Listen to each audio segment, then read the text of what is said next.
Aloha everybody, this is Gigi from Kauai Community College. In this video, I will be talking about function notation.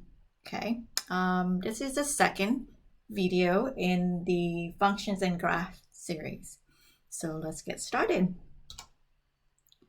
Okay, so suppose you are given a function and this function is being represented by a graph. We can tell that it's a function because it passes the vertical line test. Okay, we are asking you now to find the missing value.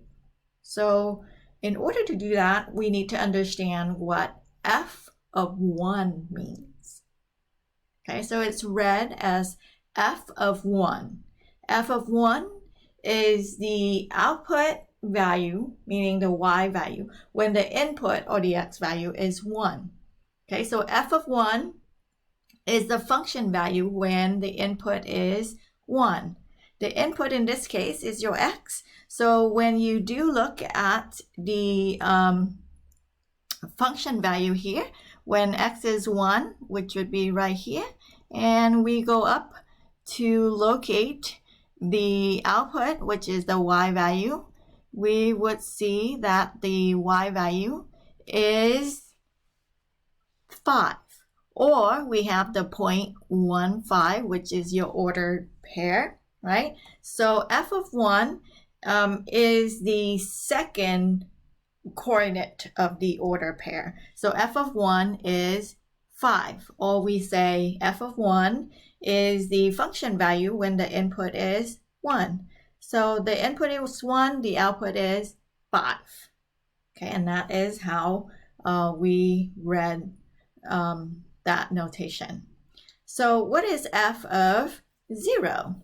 Well, f of 0 means the y value when x is 0, which means when x is 0 right here, we have the 0.06. So then the f of 0 is 6, meaning the second coordinate of the order pair is 6 when the first coordinate is 0. Now, what is f of 2? You give it a try. F of 2. So when x is 2, which would be here, we go up to the graph and see what the y value is.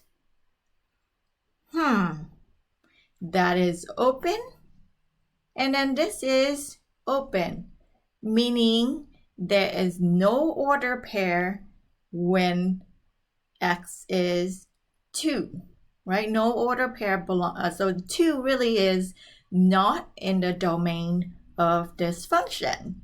So that f of 2 does not exist because 2 is not even in the domain of your function, right? Just so take a look, your domain would be from this part on, if this goes on, right? And then from to the left, it will be like this if this part goes on. So that is your domain right there, everything except for 2. Therefore, f of 2 does not exist, okay? Next, we want to look at f of 4. What is f of 4? Meaning, when x is 4, what is y? So 4, you go up, and y is 3. Or we would say we have the order pair for 3. So f of 4 is 3.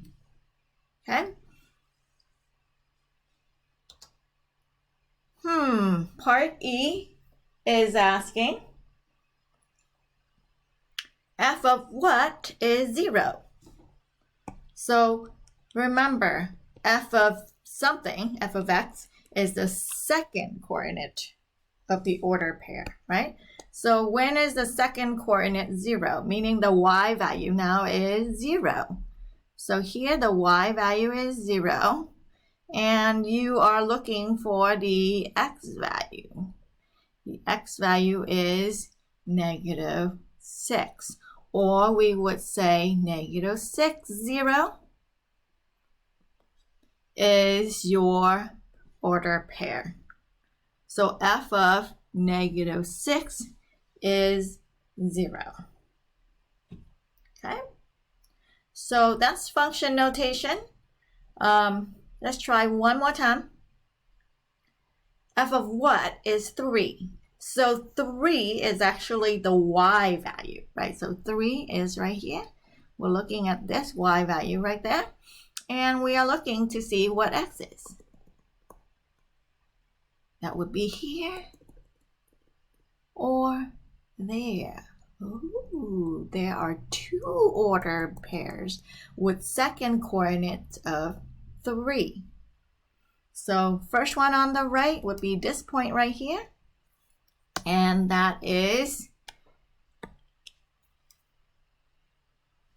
4, 3.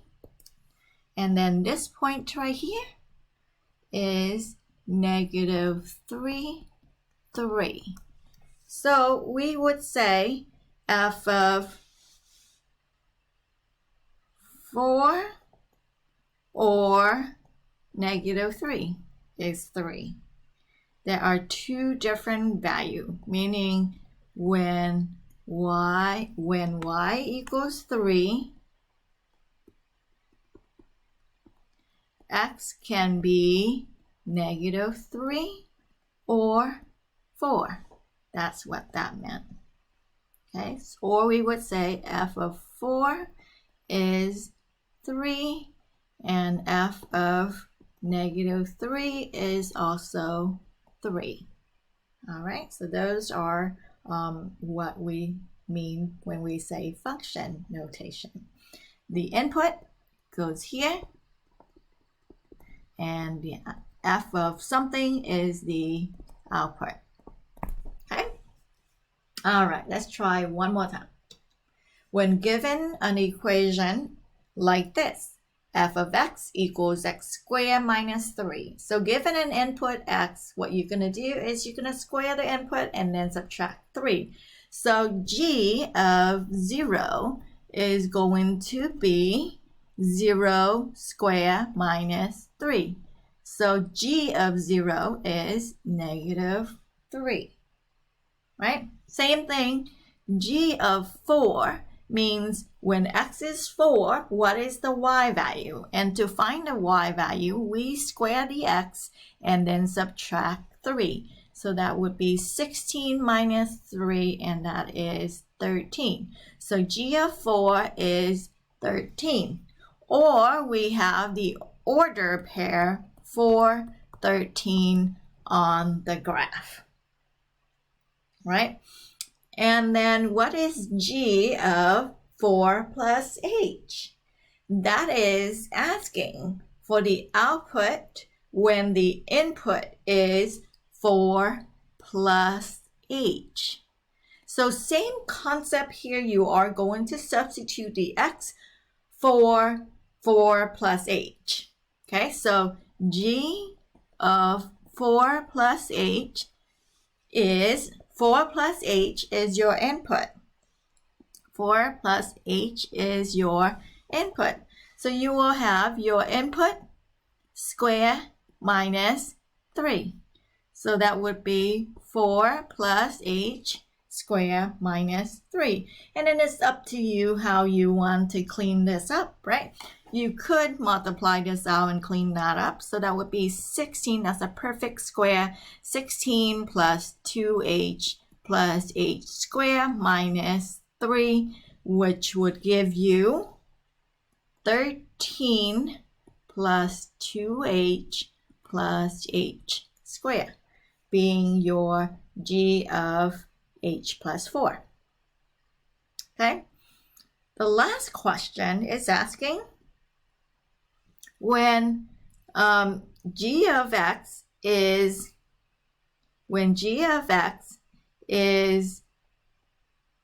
28, what is x? Well, g of x, actually, this should be g, not f of x. So g of x is 28. So we would say, oh, hey, this right here is 28 is equal to x squared minus 3. And that's just a normal looking onion problem to solve for. So add 3 to both sides to solve for x. So you would have 28 plus 3 is 31 is equal to x squared. Square root both sides. And when we say square root both sides, we really are asking what square will give you 31. And that would be a positive number or a negative number, square root of 31.